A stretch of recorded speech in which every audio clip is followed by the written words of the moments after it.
So thou, O son of man, I have set thee a watchman unto the house of Israel. Therefore thou shalt hear the word at my mouth, and warn them from me. When I say unto the wicked, O wicked man, thou shalt surely die, if thou dost not speak to warn the wicked from his way, that wicked man shall die in his iniquity, but his blood will I require at thine hand.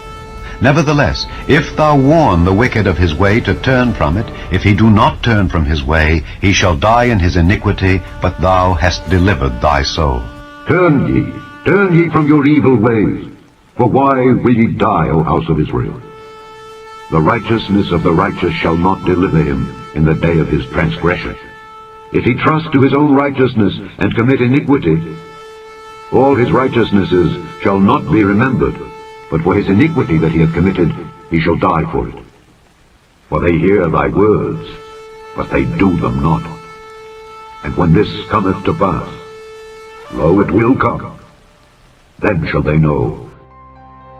Shalom everyone, and welcome Michpoca to another restoration of all things message in the spirit and power of EliYahu. Before time began, the Lamb of YAHUAH, who is Yahushua, he was known, he was chosen, he was called, and he was also slain from the foundation of the world. Father foreordained him before creation to be the high priest of the order of Malkitzedek in Yahuwah's perfect timing and perfect will. Yahushua, although he was a son, he learned obedience through what he suffered. And being made perfect by fulfilling the requirement of Torah, where Adam failed, Yahuwah designated him as Kohen HaGadol after the order of Melchizedek for all eternity. Yahushua as the perfect Lamb, our kinsman redeemer, our Hamashiach, our healer, our great shepherd, our sovereign, our Rabboni, our Kohen HaGadol became the source of eternal salvation to all who obey him voluntarily out of love. Be for certain and let it be known that without Messiah Yahushua, we are nothing. We are not part of the apple of his eye. Call my people, those that are chosen and are called by his name, Yahuwah Elohim. What is the heart of the everlasting covenant? And how is it that most professing Christians claim to be part of the new covenant when it was only made for Yasharal and Yehuda? Can anyone partake of the covenant? Who is Jacob and who is Yasharal? Will the blood of the everlasting covenant be strengthened? If so, when will it be? And last, when Messiah returns, will he judge us based on our salvation status as taught by religion or by our actions towards the covenant? All of these key details we will see in this ministerial priestly week of Ma'azahu. Plus, we will see how Ma'azahu ties into today's restoration message. As we are entering the tribulation, our compassionate Father is warning us of what he expects from each one of us. Let us therefore give proper respect, honor, and barakah to the Shem of Yahuwah for giving us his ultimate love gift in Yahushua. Avinu, as we approach your kavod with a sincere and contrite heart, Father, give us clarity regarding the everlasting covenant and give us clarity of your warning to your people. We know that you are blowing the trumpet to those who have ears that hear and those who do not. Father, let those who inquire and seek you daily hear what the Ruach HaKodesh is saying to them. Prepare their hearts to take heed and not fall as ancient Yasharal fell in the wilderness and did not enter in your rest. In Yahushua's name, Amen. To summarize part 1 and part 2, the experience of Adam and Yasharal in the wilderness are very similar. And it's also similar to us in this time. Adam was given a commandment not to eat of the tree, but he was beguiled and deceived, and he made the decision to eat of the tree. And when he ate of the tree, he lost his power, authority, and dominion of the whole earth to Satan. Adam was cast out of the garden and scattered. He fell to the lies of Satan. That is the same thing that happened to Yasharel. They had been given the commandments, the statutes and precepts, written by Messiah's own finger on external tablets of stone. It was because they did not take heed to his commandments to heart and did not mix them with faith, trust, and belief that they disobeyed the commandments. Today, those same commandments are written in internal tablets of fleshy hearts. And many are not obeying the commandments and taking them to heart. They have not mixed them with faith, trust, and belief in the same way of disobedience that ancient Israel did. As a result, most were refused entry into the promised land of their inheritance. The same applies today, beloved. If you do not take heed to this word, you will not receive your allotted inheritance. This is the inheritance that has been promised to Abraham and his seed, and that seed is Messiah. And again, the same promise is for us today with the laws written with Messiah's own finger in our inward parts. Beloved, the condition of the people is the heart. Beloved, let not your heart be a stony heart, but a heart of flesh, so he can write his Torah on your heart with his own finger. The blood of the everlasting covenant, part 3. In Yahu chapter 26, verse 26 and 27, we read of Messiah instituting the new covenant with his blood. Now, as they were eating, Yahushua, having taken the matzah, gave it the barakah, broke it in the middle, and in giving the afikomen to the Talmudim, said, "Take, eat, this is my body." And he then took the cup of redemption, and having made the barakah, he gave it to them, saying, "Drink from it, all of you, for this is my blood of the covenant, the Brit Hakadashah, which is poured out for many, for the forgiveness of sins." What is the heart of the everlasting covenant? The heart of the everlasting covenant is Pesach, never Easter. Easter is a completely different feast. It has nothing to do with the authentic Messiah. It is the resurrection of Tammuz. The Roman ecclesiastical mother and her daughters teach salvation defined by men and never covenant defined by scripture. This is very important that you know this, because the seminaries have been infiltrated, as I've been saying, and they do not teach covenant. And the pastors that come out of there teach replacement theology, dispensationalism with Zionism. This is very important to know because we are about to start the tribulation. In Revelation 14, verse 6 and 7, it tells us about a Balak, a messenger that was flying directly overhead. He was having the everlasting bazuras, the everlasting good news. However, we know that the good news is the covenant. So he had the everlasting covenant, which is the good news of redemption. And he was proclaiming, and he was to announce to those dwelling on the earth and to every nation, tribe, and tongue and people, saying with a loud voice, "Fear Yahuwah and give kavod, because the hour of his day of judgment has come. Worship him that made Shamayim and the earth and the sea and the fountains of waters." Beloved, the hour is coming upon us. We must fear Yahuwah, and the fear of Yahuwah is the beginning of Hakmah, of understanding to put the word into application. Where else have we seen worship him that made Shamayim, the earth, the sea, and the fountains of water? It is part of the 10 commandments that are supposed to be written in our hearts. Exodus chapter 20 verse 11, "For in 6 days Yahuwah made the Shamayim and the earth and the sea and all that is in them." And as you can see, it's pretty much word for word. Heaven, earth, fountains of waters. "Wherefore Yahuwah Baruch the Shabbat day and set it apart as Kodesh." There are 5 Aleph Tavs in this verse. And when we see an Aleph Tav, to those that are coming in, is the Alpha and Omega in Hebrew, the Aleph Tav, that Yahushua the Messiah is present. and that he approves of this word, and it has something to do with the covenant. And in this case, there's 5. There's 5 books of Moshe, there's 5 Aleph Tavs. The heart of the everlasting covenant is Pesach, the blood of the Lamb. But the ring of the everlasting covenant, that is the sign between Yahuwah and those who obey him, is the Shabbat. Let us seek another witness. Leviticus 24 verse 8. Every Shabbat he, the priest, shall set it in order before Yahuwah continually, being taken from the children of Yasharel by an everlasting covenant. This applies to us because under Messiah, we are royal priests under him. Messiah and Moses are of the same house. Moses was the servant, Yahushua is the son, but of the same house.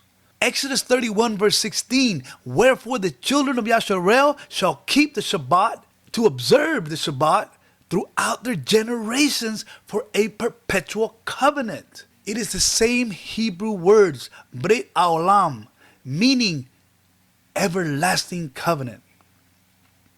The Shabbat is part of the everlasting covenant. If you claim to be part of the everlasting covenant, which is the new covenant, and you're not keeping the Shabbat, then by his own word, you are not guarding the terms and conditions of the covenant. You are not in covenant status with the Father. But if you say it's for the Jews, it's not for us, we're Christians. Well, surprise. Hebrews chapter 4 verse 9 tells us, so then, there remains a Shabbat rest for the people of Elohim. Are you his people? If you are, then start by guarding the Shabbat. Because the Shabbat is the seal of Yahuwah. Yahuwah Elohim is his name, and his title is that he is the creator of Shamaim, the earth and the sea and all that is in them. The new covenant. In both Hebrews 8:8 and Jeremiah 31:31, it says the same thing. They state, behold, the days are coming, declares Yahuwah, when I shall make a Brit Kadasha with the house of Yasharal and with the house of Yehudah. This has nothing to do with religion. Strong's for new. Strong concordance for the word new is H2318, Kadash, to rebuild, renew, repair, a fresh new thing. In Matthew chapter 26:28, we have read about the blood of the covenant, which is poured out for many. And in the Greek, the word for new is G2537, and it means new, especially in freshness. It is properly so with respect to age, regenerate, born anew, renovated in the heart. So the word new has something to do with the heart being renewed, being made fresh. As you know, of that original generation, only Joshua and Caleb were allowed into the promised land. Together, Joshua and Caleb are a prophetic picture for us today of those who will enter in or not. They reveal how the bridegroom and the bride will enter together, and that is through obedience. This is why we must walk as Yahushua walked. There are no exceptions, period.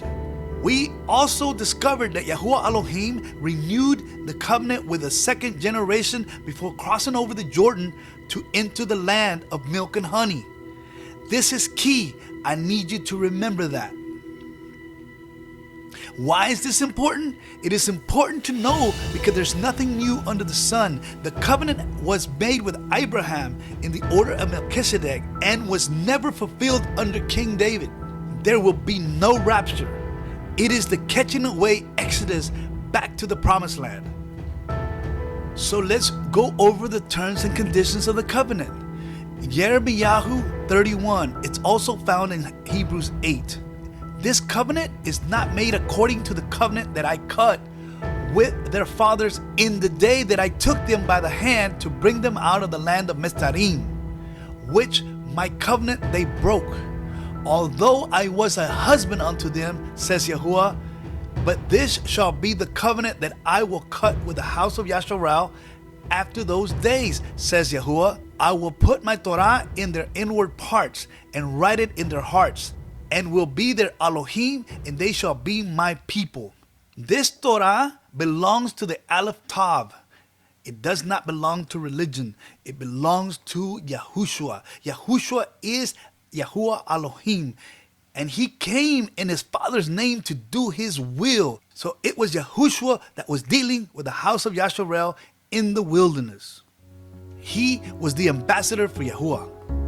Now the terms and conditions is that he would put the Torah in the inward parts of his people. The terms and conditions of the Mount Sinai covenant are the same as the new covenant. The only difference is that he would write them internally, not externally. In Galatians chapter 3 verse 15, Shaul gives us a good, awesome example. He says, to give a human example, brothers, even with a man-made covenant, no one annuls it or adds to it once it has been confirmed. Yes, if it is confirmed, no man can set aside or add anything in it. My question to you, how does religion set aside or add to the confirmed covenant made by the Most High? These are the inherited lies that every one of us have received. And Hasatan was in charge. And Hasatan was leading the pack to deceive us. So the terms and conditions of the covenant that you read right here, this condition is called the way of Yahuwah, and is why the original believers were called followers of the way. This condition, Christianity rejects. Beloved, the bigger picture of Yahuwah's purpose for the Garden of Eden and then the Promised Land is to prepare us for the New Jerusalem. The purpose for the Promised Land was and is to be that we may observe his statutes and keep his laws. In simple terms, this detailed description is called the terms and conditions that were given to Abraham and his seed. The condition is called keeping the way of Yahuwah. Yahushua is the messenger of the covenant. Malachi 3 verse 1. Therefore Yahuwah said, I will make you an everlasting covenant, my steadfast, sure love for David. See, I have given him a witness to the nations, a Nagid, the prince and the messenger of the covenant for the nations. Isaiah 55 verse 3 and 4. Yahushua is the Prince of Shalom and the messenger of the covenant. Daniel's 70 weeks upon his people. Daniel chapter 9 verse 24 through 25. 70 weeks are decreed upon your people and your Kodesh city to finish the transgression, to put an end to sin and to atone for iniquity, to bring in everlasting righteousness, to seal both the vision and the prophet, and to anoint the most Kodesh HaKadoshim. The most Kodesh is Messiah Yahushua. After John immersed him and anointed him with oil to fulfill all righteousness, Father Yahuwah anointed him with the Ruach HaKodesh. Later, his blood anointed the Ark of the Covenant both on earth and in Shamayim to ratify the everlasting covenant. Know therefore and understand that from the going out of the decree to restore and rebuild Jerusalem until the Hamashiach, the Nagid, Messiah the Prince, the Anointed One, will be 7 weeks and 62 weeks, 69 weeks total. The street and the wall shall be built again in a troubled time. This happened during the 7th week of the 79 weeks during Nehemiah and Esdras the Zadok. And after 62 weeks, after the 7th week, on the 69th week, the Anointed One shall be cut off, but not for himself. And the troops of the prince who will come shall destroy the city and the temple, the Beis HaMikdash. This occurred in 70 AD. Its end shall come with a flood, and to the end there shall be war. Devastations are decreed. Verse 27, and he shall confirm a covenant with many for 1 week. And in the midst of the week, he shall cause the sacrifice and the oblation to cease. We are missing a week, which are 7 years. I need you to note that the word confirm in the Hebrew is H1396, the word gabar. It means to be strong, to put more strength, to strengthen. It also means power. It also means upright, yashar. The he in verse 27 that will confirm a covenant is Yahushua the Messiah. And this is what he will do to the existing everlasting covenant, is Gabar. It is the making of a previous covenant stronger.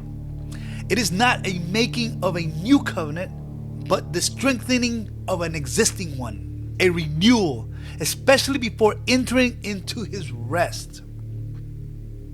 This goes against everything that we've been taught. We've been taught that the anti-Messiah would make a covenant with the Jews in the land, and that would usher in the rapture. This is theology of men. This is replacement, dispensation, and Zionism all wrapped up in one to give you the rapture. He says he will make a covenant with many. Verse 27 reads, and he will confirm, he will strengthen an existing covenant with many for 1 week. Who are the many? In Matthew chapter 26 verse 28, we read earlier, it read that this is my blood of the covenant, which is poured out for many.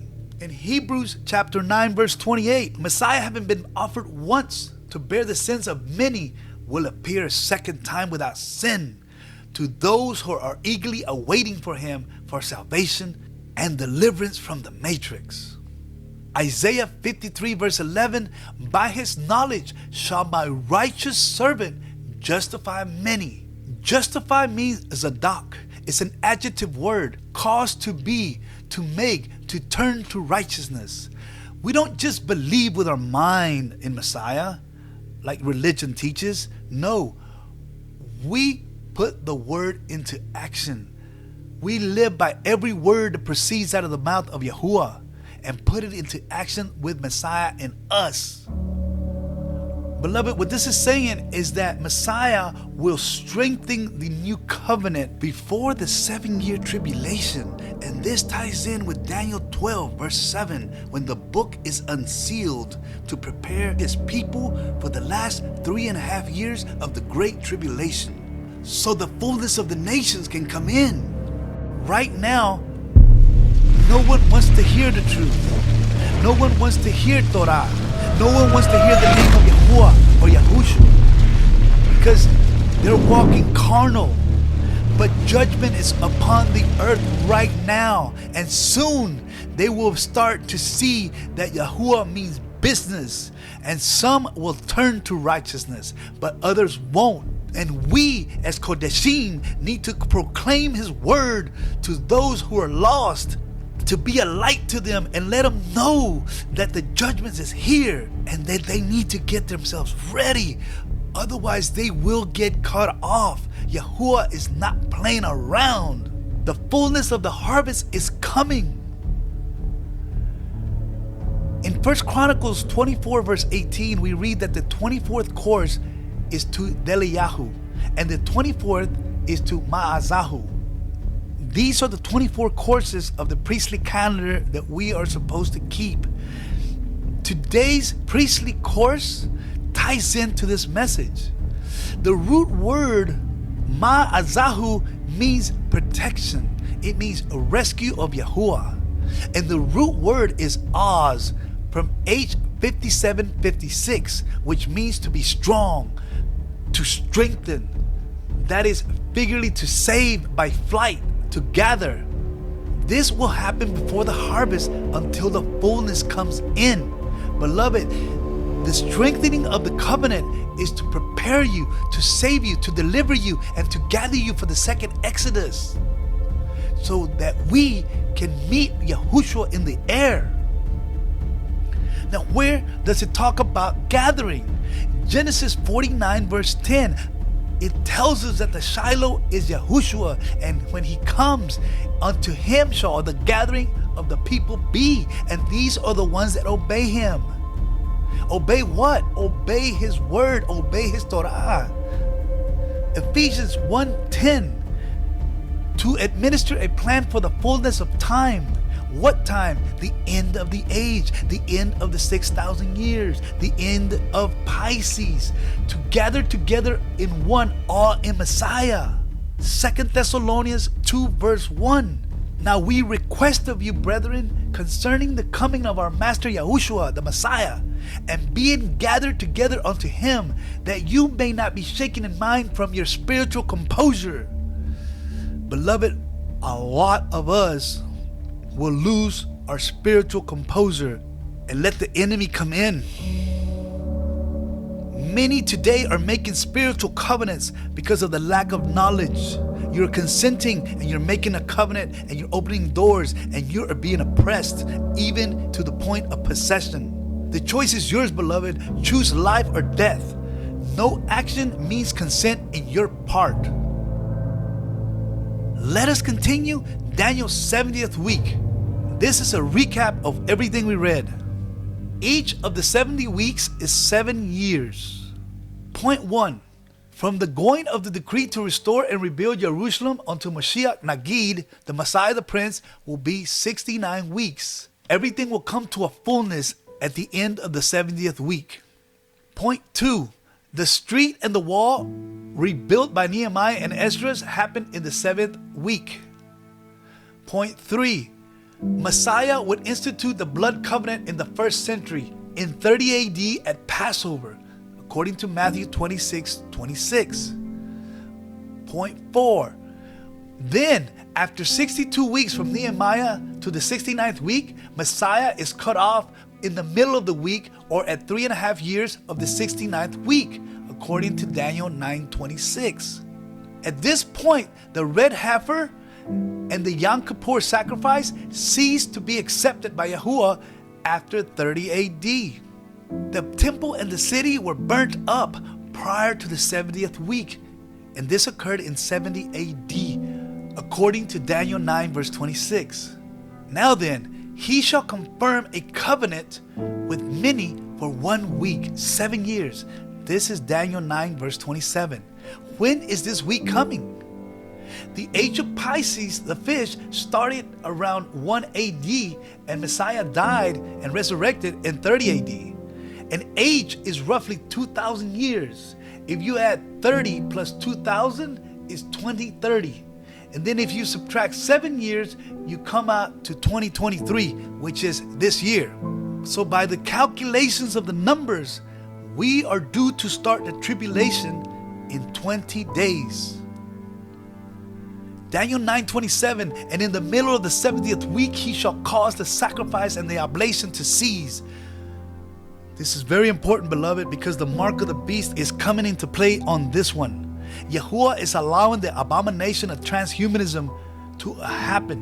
This is the secret of the most secrets of the Nephilim, of the fallen ones. On the one hand, the emergence of a new upgraded elite of superhumans enhanced by bioengineering and brain-computer interfaces and things like that. And on the other hand, a new, massive, useless class. A class that has no military or economic usefulness, and therefore also no political powers. And the living sacrifices of the people will cease because they are a non-redemptive iron mixed with clay vessel. I will repeat that again.